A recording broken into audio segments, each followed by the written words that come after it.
Hi, I'm Jeremiah. Welcome to Up at Night. This podcast is all about learning from thought leaders, academics, and professionals based on one fundamental question. What keeps you up at night?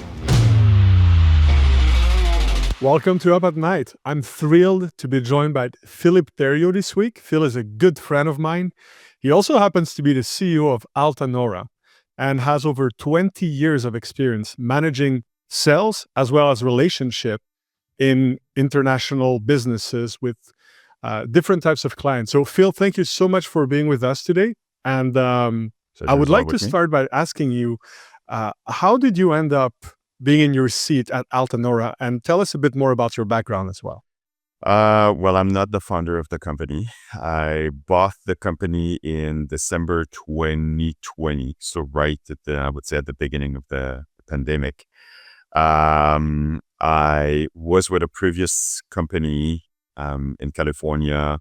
We had an exit and I was not part actually. I was obviously following a transaction. I helped close the a funding round, Series B, with very high profile New York-based private equity. And I was not part of the plan. They already had their own structure. They already had their chief revenue officer.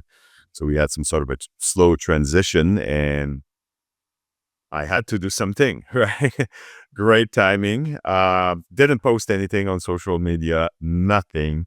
One of my friends reached out to me and he said, Philippe, I want your help with two things. I want your help with my strategic planning and I want your help with a company I'm buying. He was already at the helm of a service provider, managed service provider, serving different kind of customers, but mostly in the, I would say, small SMB space. Yeah. And Malicis back then was was mostly providing professional services to enterprise clients. So a whole different landscape. It's an area I knew very well. So he asked me for support and assistance. And that's it, right? I helped him. And this is where I was basically paid to do the due diligence on the company. That's very cool. Yeah, I took a week off with the kids, boating the Rideau Canal back and forth. And he called me and he said, Philippe, I'm out. And I said, why? It's too big for me. But you should buy it. And it was not really part of the plans, my plans, I would say. I didn't think I had the financial resources to do it. But anyways, this is where I realized the strength of my network. I reach out to people around me. I put some capital, raised money, and then it was a bidding process. I bid. What is interesting is, to the best of my knowledge, I was not the highest bidder, excuse me. But what I proposed, which was a transformation of the company, was keeping the core team and so on, was more aligned with what the founder had in mind and the other shareholders. So my offer was accepted, and this is how I became CEO.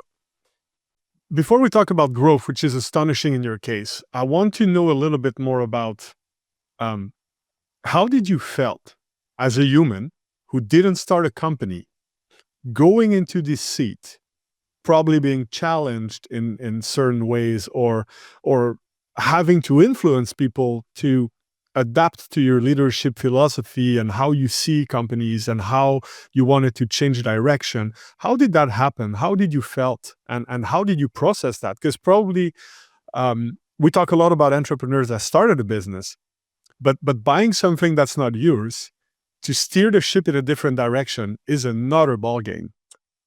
It was multiple gambles at once. So I think day one, you feel incredible, right? So close the transaction. Back then they were at, the company was located at WeWork, but in the middle of the pandemic, right? So I never had like a real feeling of what was the essence of the company. At least, when you came to our office, right? You see a little bit the spirit, you see people and how things are organized. The sysadmins are there, the architects and finance is there, and so on. When it's 100% virtual, you have no office, you have nothing. Wow. Everything fits in your backpack. So it was it was, I would say, a little bit special. You feel not necessarily empowered to do a lot of changes and things, and typically, the 30, 60, 90, right? Yeah. So I look at things. I assess the best of my knowledge. I had already invested a lot of time in the due diligence, but Yeah. still I had to reset. And then I had to deal with people who were supposed to be shareholders, but they were not. So they felt like they were left behind. So we had to deal with some, obviously, people who, and that's part of every deal, like people who are Yeah. not happy or pleased with the transaction. So you have to deal with that. And when it's a small organization, one or two people leaving the ship is not pleasant to deal with, and then can impact your numbers. So I would say it was a rough start. But after, let's say, 60 days, I had a good idea.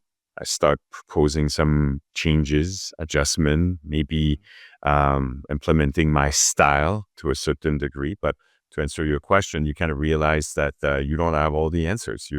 I've been promoted to different roles throughout my career.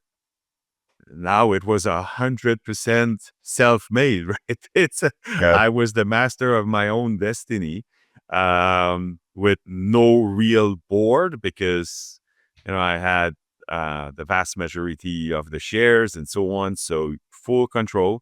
So you don't necessarily, you feel empowered, but you don't feel that you have all the answers for sure. And I realized that after that, where I say, well, okay, hold on. There are many things that I cannot implement at the speed I want them Yeah. to be implemented. It can be sometimes a very lonely position. Correct. Correct. Yeah. You feel alone. Um, you feel not necessarily understood. Yeah. But at the same time, you are surrounded by Great. Yeah. great people, Great right? people. Yeah. And talking about that growth, you've had tremendous growth, especially in the last 3 years. Um, from a leadership standpoint, what do you think is the single most important factor that drove that growth in your case? Um, that's a good question. The way I will align things is not necessarily around, I would say one thing is at the core. It's definitely our people, right? Yeah. If you don't have the right people in the right position, if you don't have the right skill set, but ultimately people need to be inspired. And that's the vision. So I had a vision saying, well, I'm going to take that company where the vast majority of its revenue are coming from non-recurring professional services. We're going to transform the business model. We're going to tap into different opportunities. We're going to serve our customers differently. We're going to obviously leverage and recognize what we do best, and try to focus on that. And as well as our best customers and so on, but also bring in new customers. But ultimately, the vision was really clear. We're going to build a company that is a leader in the desktop virtualization, that is a leader in in managed services space. We will live with these two, I would say, lines of business that Yeah. are that fit and serve each other very well, but are also totally different. On one side, we serve enterprise customers. On the other side, we serve SMBs and mid-market, large SMBs and mid-market customers. But ultimately, so that was the vision. We federate the team around it. We retool, rescale, and so on. And then that sits on the tech leadership. So I would say you have a vision on one side, so people at the core, vision on one side, and the tech leadership, where we're a tech company. We have skills. We build, invest, develop the skills. We're known for our technological expertise. So that's the kind of wrapper you put around your people. So focus was one of the key ingredients you brought back to the business, saying, Oh, I will not say that. no, no, because it sounds like you really brought your team to look at a common goal and say, we're going to be the best at this. The goal was common. The goals was really well defined. Their journey was not so much focused. I love that. So, Full of surprises. exactly. Where how do you get there? Right. We just started a new fiscal. send a message to, actually, I had a conversation with a lot of employees on some sort of a town hall meeting, but also send a fiscal year and thank you and, welcome to the new fiscal year message to all the associates. And for the first time, I said, you know what? I'm really happy where I am now. We are in an amazing position. We have great customers. We have an amazing team. And we can stop growing if we want.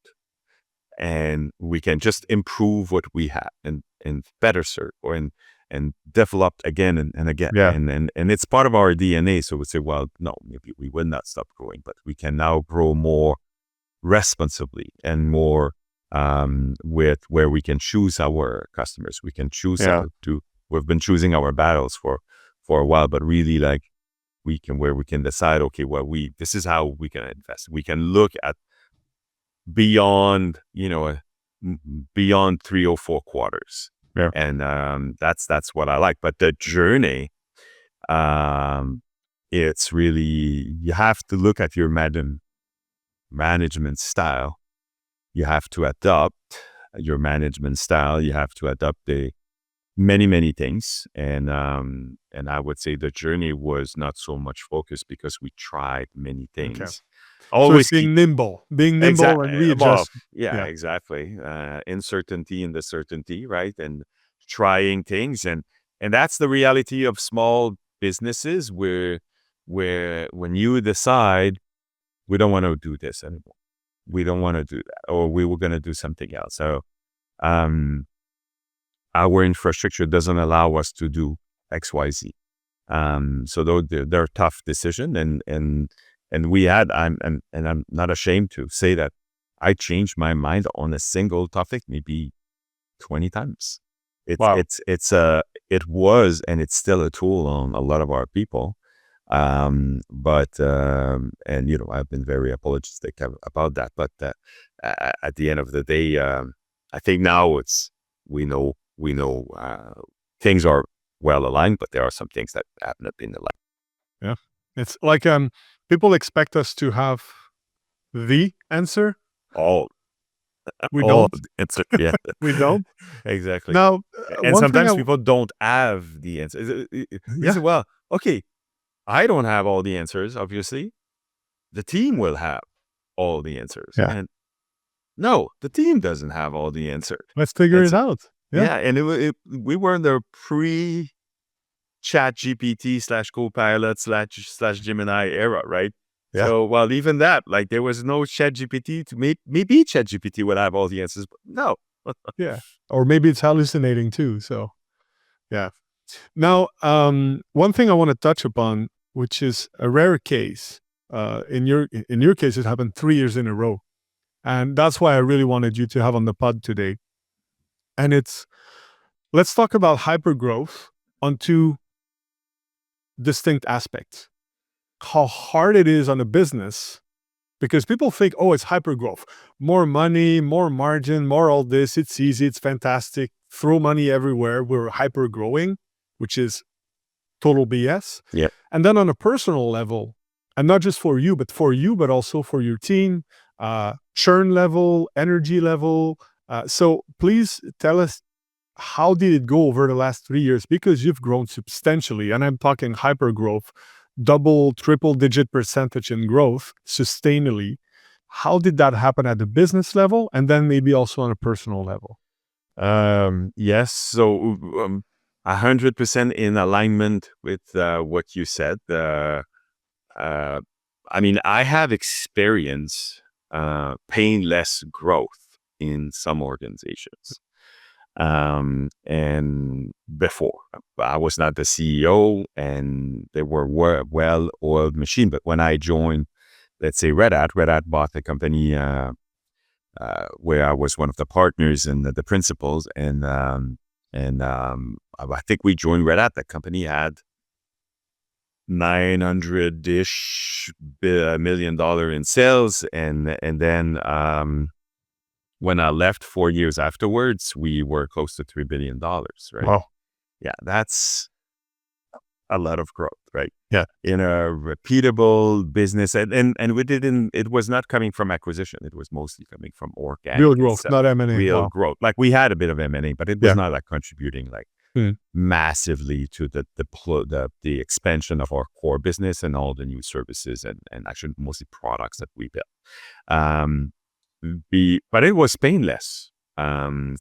It was obviously that the market was pricing the stock differently, and IBM bought the company. But I think even the board was pretty happy, which they just got a crazy offer, and that's this is where I choose my timing, and I didn't want to be part of the new business, so I left the company and joined friends who just funded another business in California, and then we grew that one. But back to Altanora, it's I mean, in our space, I'm not in the SaaS space where you have fixed software development costs, and then every time you sell, you have your customer acquisition costs, and then every time you sell something new, you sell a new client, it's 90% gross margin, right? Everything else is SG&A. And I'm sorry for the folks who are not at 90% gross margin in the SaaS business, but you should be in that. So, I can help you. In our space, we have some productized services, and we have some desktop as a service that can grow easily. My costs are not necessarily linear, but and then you don't necessarily make so your cost is not linear necessarily. They're not. But you need to provision new infrastructure. The way we do it, my competitors rely on the public cloud vendors, which is good because they have a CapEx, an OpEx intensive model. Our approach is we have our own data centers, we have our own infrastructure.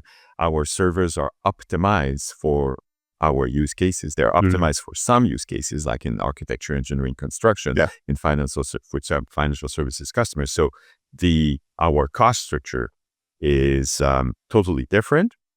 Our sale price, our competitiveness is totally different. I can beat every other desktop as a service. I don't want to beat every other desktop as a service provider because our solution brings a lot of value. We use much better protocol than any other desktop as a service out there. So that's expensive, but ultimately, if you look at the core of the business, the core of the infrastructure, you had a new customer, you need new infrastructure, and then, you need new infrastructure, and then you add customers and so on, right? And then you deploy throughout your data center, so your data center footprint. So yes, year one, you're not making any money. But it's crazy, right? So you're growing so much, but because of the cost of the infrastructure, staffing, all that. It's always bad news. It's crazy. It's always bad. Yeah, and it's good news. Don't get me wrong. It is good news. But year one, you invest. You learn your customer. The way we've decided to deliver our services is really knowing the business of our customers, updating their applications. If they use, let's say, Autodesk software and Dassault software, we will help them and we'll take full ownership of updating everything centrally. And then for them, the update just happened, they didn't see it, and they save hours of downtime. If let's say you're in an engineering firm, your engineers are focusing on their core business, they're billing clients or projects, right? So we take care of that. But we need to learn each and every customer, right? And even if you do it, I mean, if you use other desktop as a service that our solution would sit on top, like Azure Virtual Desktop or Windows 365, Amazon Workspaces, it's the same. Somebody needs to manage the environment. It's you or it's someone else. In our case, it would be us, and then we would add our secret sauce to it, or we would use our own infrastructure. So upfront costs, upfront onboarding costs, and then year 2, year 3, I would say it's really pleasant. And this is where, yes, you can really, but this is, the problem is that you're growing and growing and growing. So it never stops. No, I know, but the ride is just slightly more pleasant, I would say. Yeah. So that's interesting. And I really thank you for that, because entrepreneurs, I think, needs to understand that hyper growth do not necessarily mean hyper profit. And often it's the contrary. You got to have more people, better equipment, new processes, all that comes at a cost. And what would be the risk, you think, for companies going through hypergrowth be? If you were to go back through that, what would be the biggest learning? Chasing the impossible dream, or the Yeah. you're chasing the base of the rainbow, and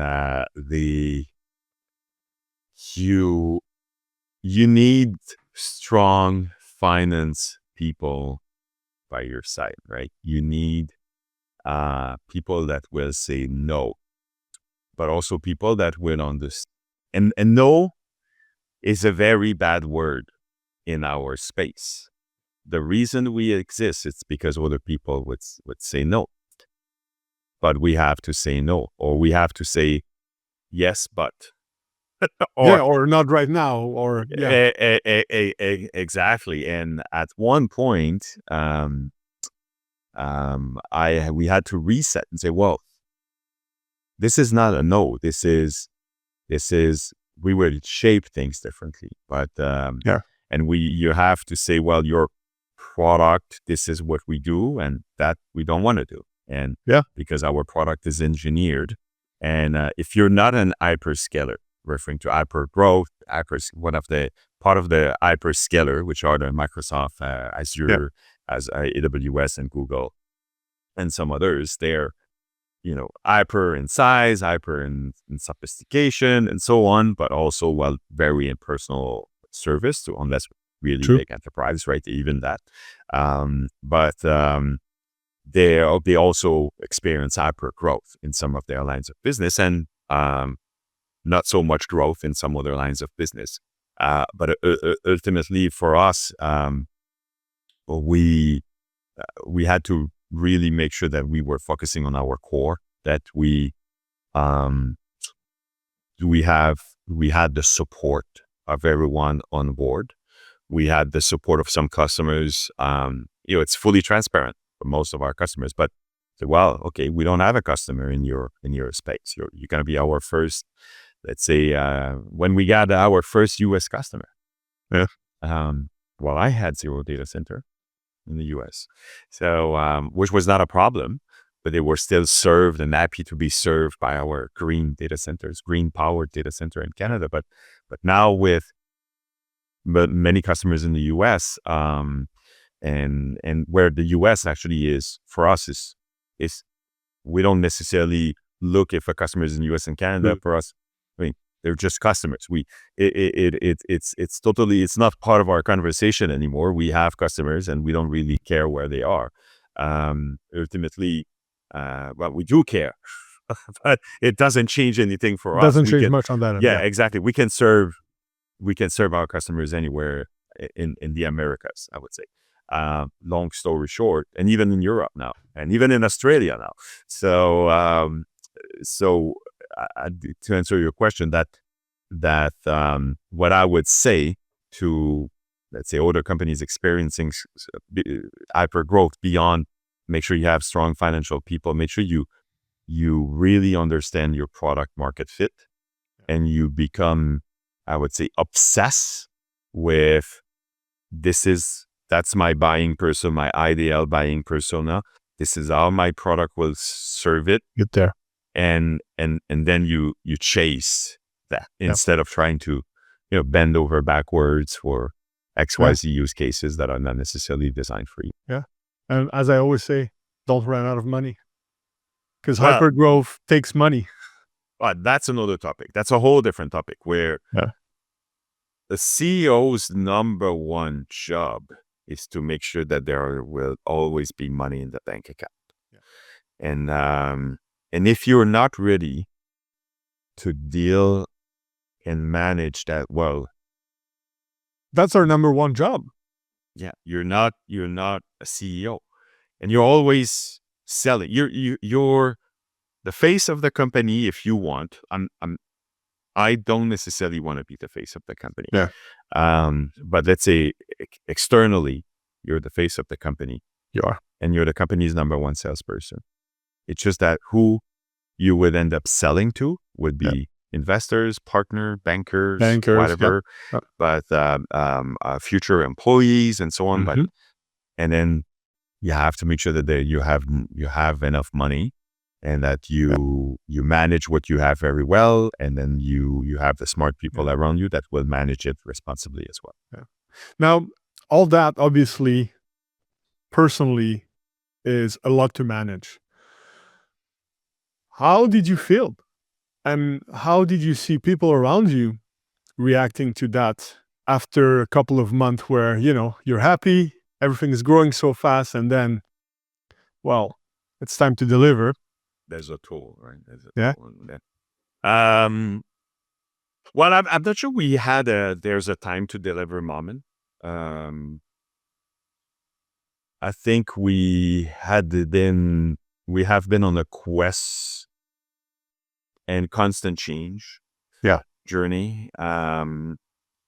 So the feeling is really emotional roller coaster. If I have to actually use 3 words to describe it, because you don't know what your week, your day, the next hour it's gonna be like. And everything is your problem. That's the thing. The untold of the CEO job. Everything is your problem, right? I'm glad I work with amazing CEOs and amazing leaders in general throughout my career, right? When I was at my Adidas, the CEO back then told me, Philippe, adding more people is not always the answer. Just every problem we had. Well, if we had more people, throwing more people at it will solve everything, right? And now I'm the one saying it. Yeah. So I stake decisions, and the navigating through the crisis, I would say, are the 2 big clouds above that emotional roller coaster, or actually they're cars on that roller coaster. And you just have to admit that you don't have all the resources to manage everything. And then you have to, I would say, your number one asset is the resources you have that will help you navigate. And then I'm really fortunate that I'm part of a group of CEO called Tech Canada. We have a lot of resources. We are companies that experiencing the same challenges, pretty much at the same time, or some would actually solved the problem, or will use different approaches. So plus, reading, asking people, mentors, and so on, and even mentoring someone else will put you back in your own reality and will help you just venting with some people. Then, and it's not just that. There's all the positive side. It's like, wow, okay, I'll summarize our quarter, right? And all the good decisions and the bad decisions, and afterwards and so on. Like just, looking at that rearview mirror and, looking ahead. This is how you can survive, I would say, that constant, ever-changing ecosystem. And I like the idea of explaining that really feels like a roller coaster ride, and the highs are high, the lows are lows. Now, when you're in these lows and sometimes you feel overwhelmed, the pressure builds up and just don't stop, and you feel like you're going to crack. And one of the key elements that separate executives and CEOs compared to other people, I think personally, is how is their capacity to push forward despite all that. Where do you find that strength? And what keeps you up at night? And when and how do you say, you know what, despite that, I'm going to keep on pushing? Now where I am, I have the feeling that I know myself very well. And when I was in my early days, I had the feeling I had all the answers, but I did not, right? But I've learned to be, I would say, vulnerable. And it's Joe, my boss, one of the several, but that's the thing. I don't know how many years, 11 years at Bell, 13 bucks, right? But one of them, he said, well, Philippe, you're freaking smart, but you're not. You need to open your heart a little bit. You need to show some vulnerability and so on. And because I had all the answers, and honestly, 1 year I finished like at 300%, right? Wow. My team, it was just me, my team as a team, because I implemented some sort of I would say, collective, agile sales plan, compensation plan for the team. And, even before the whole thing around agility and so on, I don't know I think it was in 2007. So we were just getting into agile before DevOps. And, I kind of realized that I had to do that. So anyways, you learn that. So what keeps me up is that now I know I am not the $0 to $1 million person. I'm not. So when you have CEOs for the 0 to 1 or 0 to 10, whatever, right? And I'm really good at the 10 to 100. Did it several times. And then with Altanora, well, this is where we are, right? And so I have what keeps me up at night in a good way is I'm on my X. I don't have all the answers, but I have a lot of smart people around me. I have a lot of resources. I did it. I know I have a good feeling of how things will move and will shape and how we should shape so and so XYZ. And I know what I'm not. I can recognize that in other people that will tag along that fantastic journey. Positively is, well, our job is really impactful. Meeting with customers are really happy. And I sign up for a journey. So what keeps me up is really, I signed for that journey. There was a start and a destination. I would say not say finish, it's a destination. And you can stay at the destination. You're not over, right? Mm-hmm. So I knew I wanted to transform the business. I wanted to build desktop as a service. I wanted to build it differently. We work extensively with we work with several vendors, but there's one called Citrix. People were bidding against them. So you know what? I'm going to consolidate. And now we have, say, the biggest pool of expertise.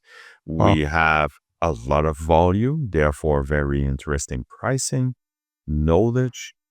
When you look at all the other solutions and competitors and so on, well, they don't have what we have, and they're all less sophisticated. So, well, I'm winning. My win rate is amazing. So that keeps me up because, well, I think we've reached our destination from when we start, and now we are destination that we're just building a new village. So we're building it. We're making improvements. It's exciting. But there's no finish line. It's just start and destination. Yeah. I like that. I like that analogy. And expanding as an entrepreneur. We have a new office in southern United States, and going to the office, we still have people paying with physical checks. and then bringing everything to the headquarters. Well, okay, these people, they put their signature on that. Like I don't see the checks from coming from most of our customers, but there are some I see and say, well, they put their signature on it, and we are part of their business. If you for people who are not familiar with desktop as a service, it's a PC that's extremely secure in the cloud. And if you don't need to, everything is updated and so on, and then it's protected, but also you don't need very powerful machine because everything runs in our data center, right? It's really aligned with SaaS software, but it's also really aligned with very complex software, such as the one in architecture, but also in financial services and healthcare. but ultimately were part of our customers' success. When one of our large financial service institution, like thousands and thousands of users, they said, well, our desktop as a service with Altanora was down 4 minutes when we had the CrowdStrike incident. The legacy side of the business, legacy traditional PC with a different approach, a modern desktop approach from Microsoft, they have been down for a whole day. So imagine that. I think it's like 20,000 people not working. And for us, 4 minutes. Because everything is in the data center, it's patched. And so that's, well, multiplied by the number of clients we have. Yeah. It's fantastic. So you're not up at night. You're actually, you fall asleep. And you're happy that you can make a difference. Yeah. Well, Phil, thank you so much for sharing all this information and this story with us today. I would invite anybody who is not familiar with VDI or desktop as a service to go check altanora.com. There's a lot of information on the website. I think also you're pretty active on LinkedIn, on top of conferences, both in Canada, the US, a bit everywhere. So definitely check it out. And again, thank you so much again for joining me today, Philippe. It's much appreciated. Thank you, Jeremiah. Thank you so much for being part of the Up at Night family. If you've liked what you heard today, don't forget to rate, follow, subscribe, or leave me a comment below. New episodes of Up at Night drop every week. Make sure you're subscribed so you don't miss a single episode. I'm Jeremiah Curvers. Until next time.